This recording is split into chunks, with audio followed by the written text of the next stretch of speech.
easy header from a tight angle. All right, well, I just want to say that I predicted this correctly. I did go for a draw on this well one. Our producer's calling me Don right now. Anyways, Stevie, let me start with you on this one as well. Who would be happier or more satisfied with today's result? Oh, my goodness. It's an honest question. I think at the end of the day, both of them have to be happy. Because Manchester United, at 1-0, you could not figure out where this Spurs goal was coming from. Yeah. I mean, you just couldn't. Yeah. And then in a blink of an eye, Spurs are 2-1 up. And so if you're Thomas Frank, you're going, how do we do this? Yeah. Because for 84 minutes, it took them 53 minutes to get a shot on top. Yep. Well, a shot at goal. Yeah. But then for Man United then to equalise, they both must feel as though, you know what, we'll take this. Because at one stage we had it, if you're United. At one stage we'd lost it if you're United. And then we get a point, and then Spurs, again, flip-flop. I think you've got to say both should be happy with the point. I think right now the point feels great for Manchester United. But come Monday morning, they will recognise that they were the better of the two teams and should have won the game. This is not a great Spurs team. No. And I'm like Stevie. As this game went on, you had no idea what Spurs were going to do, where that goal was going to come from. My big criticism, Lamens lets the ball slip under his foot after, 3 minutes or whatever it is. From the ensuing corner, he actually slips, and Manchester United get away with it. And at no point do Spurs put him under any pressure. Young goalkeeper, 2 mistakes very early on, and you just allow him to settle down. And that kind of spoke to Spurs' lack of any kind of punch. And now, mind you, this is a Spurs team with 3 up front. In Johnson, Richarlison, and Koulibaly. And Xavi Simons sitting in behind. Yet still, as Stevie pointed out, 53 minutes before Lamens had to get his gloves dirty. After that... And that was from Romero. And from the centre-back. after that initial kind of... I don't want to say nerviness, because Lamens really has been outstanding for Manchester United. But test him out. You know, you see these kind of unforced errors. Test him out. And at no point do Spurs do it. At no point do Spurs look like they could test him. And so all of a sudden, now you're Manchester United, and while you're scoring extra time to get a point, it feels great. I think come Monday morning, you sit down, and when it dust settles, you think, how on earth did we take all 3 points? Let's be honest. United didn't exactly test Vicario either. True. But they didn't have to. They were winning. Yeah. There you go. Don, why are Spurs struggling so much at home? You know, home is supposed to be a fortress. I tell you what, it was one of the worst games of football I've seen since the Europa League final.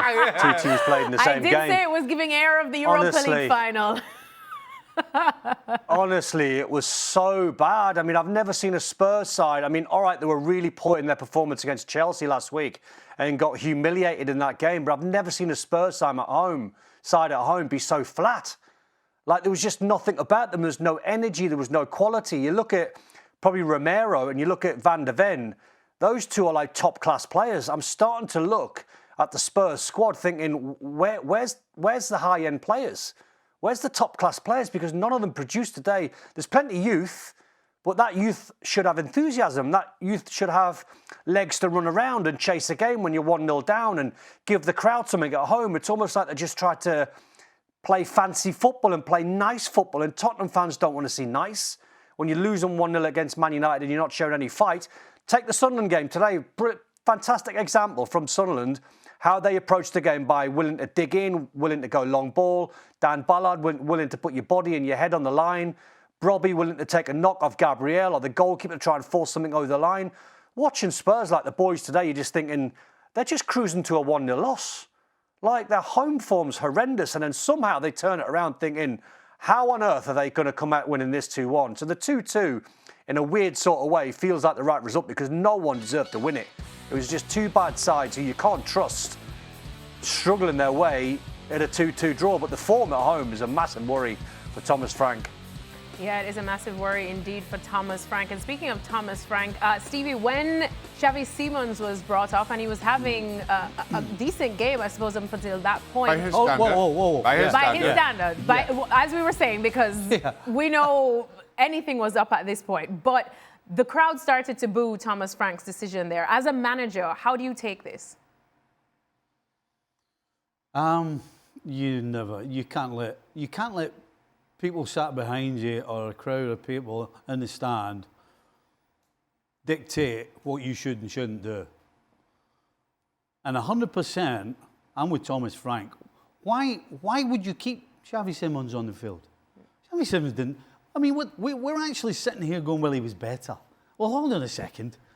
For 72 mil? And his job is to supply the front players, correct? Mm-hmm. And we're sitting here telling you that they never had a shot at goal for 53 minutes, and it was from the centre-back. So what job is Xavi Simons doing? I don't understand what the Spurs fans were booing at. Because Thomas Frank, it would practically have not mattered who he took off. Somebody had to come off. Because what was going on the field wasn't getting Spurs anywhere. So this time it was Xavi Simons, and rightly so. He's paid to supply, he wasn't supplying, so take him off and put somebody on. And Odegaard, for example, Atel, both of them came on and made a difference. Mm-hmm. So why are you booing the manager? But to answer your question, if you start letting people sitting behind you, giving you earache and telling you what to do, or the crowd, you start listening to it, you're done. Don, what did you make of it? I found it bizarre because I'm not sure. I couldn't really get a handle on why they were booing. Were they booing the player that was going off, or the player that was coming on, or were they booing Thomas Frank? I couldn't really get a handle on it because they've given Xavi Simons a really rough time of late, especially in the Chelsea game last week. He didn't have a good game today, so I think I agree with Stevie. I think when you look at the bigger picture, because we don't know what's gone on. I mean, Thomas Frank come out after the game and more or less answered it and said, listen, when I make decisions, it's either to shore a game up, so I've got to bring defensive players on. If I'm trying to win a game, I need to chase it. So I think you have to trust the manager. But I think what you're realising, or what Thomas Frank is realising now, that there's a big step up in the culture difference between Brentford fans who were happy to have Thomas Frank, who trusted him with every single move he made. Now he's gone into Tottenham where it's a completely different ride. And it's very emotional at Tottenham. They demand wins, they demand performances, demand style. He's not going to find it easy. And I'm a huge fan of Thomas Frank, so I hope he succeeds. Do you know the strange thing? At the end of this game, before the later kickoffs started, with this point today, Spurs were sitting third. Mm-hmm. How strange is that? We're sitting here slaughtering Spurs, saying how they can't do this, they can't do that. Thomas Frank's doing this. The crowd are getting on Thomas Frank's back. If somebody had said to Spurs, I'll tell you what, on November the 9th, I think it is, in the 9th, you will be sitting third in the Premier League this season, they would have snapped your hands off in a heartbeat. I mean, it's just strange. It feels like everything's a downer, but as soon as that final whistle went, they were sitting third in the Premier League. And he's calling Neto to come over and see him. He was so mad about that. Was he was fuming. He was so mad. How arrogant is that? He did a lot of the work. He did a lot of the work. Oh, God. All right, well, Chelsea with this one, 3-0 as Wolves' problems still continue. Who will they get soon to hopefully right that ship? Don, what did you think of this game? Inevitable that Chelsea were going to win it. I mean, it doesn't take a rocket science to work out when you play Wolves. There's every chance with no wins on the board for them this season. You're going to be, high percentage chance of winning. The one player that, and I say this very loosely, the one player that I sometimes can't stand watching is Garnacho because of his final product, his final delivery. No, I'm saying it for a reason because I thought the kid was outstanding today.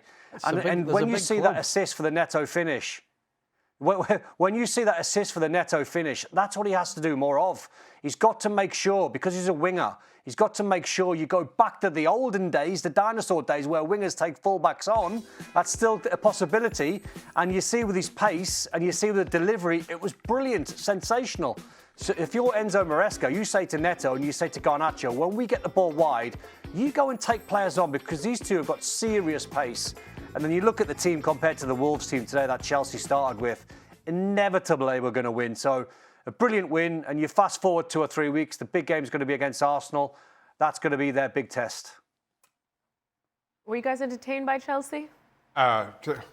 entertained is a strong word here. That's what I was kind of getting at, but I didn't want to use the word. Yeah, I don't think it was an outstanding Chelsea performance by any measure, but let's be honest, Wolves are not an outstanding team either. And probably the biggest surprise is that it was 0-0 at halftime.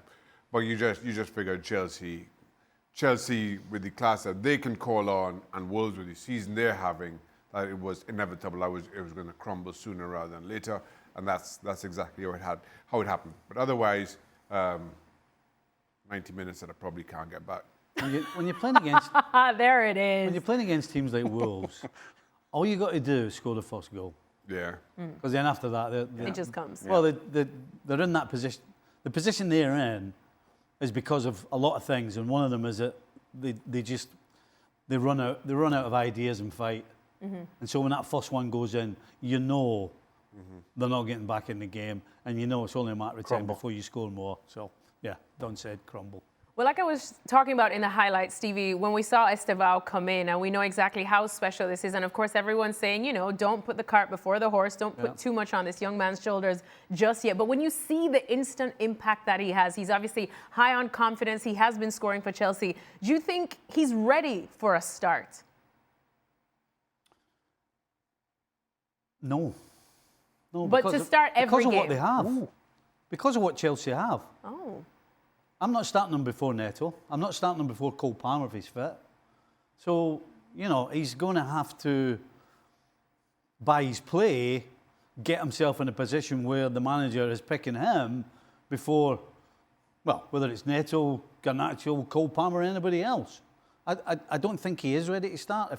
If everybody's fit, I'm playing Neto or Cole Palmer before Estevao. But that doesn't mean that Estevao is not magic. Imagine being able, in a game where you're struggling to break the opposition down, which they Imagine were. being a left wing back. Yeah. Yeah, imagine being a fullback. I've seen off Neto. Neto goes on. This kid comes on you. It's like, oh, gee. God. What have I done to deserve that? So no, I think what Maresca's doing with him right now is absolutely the right thing to do with a young player, and he's bringing him on in situations like today, where he's going to succeed all the time. You're not sticking him on in a situation where you're 2 down, you're up against the best team in the league, and you're maybe not going to see much of the ball. He's putting him in situations where he's going to succeed. So for us sitting back watching him every time he comes on and doing so well, that's when you start thinking, should he start? Should he start? But right now, I don't think he should. All right, well.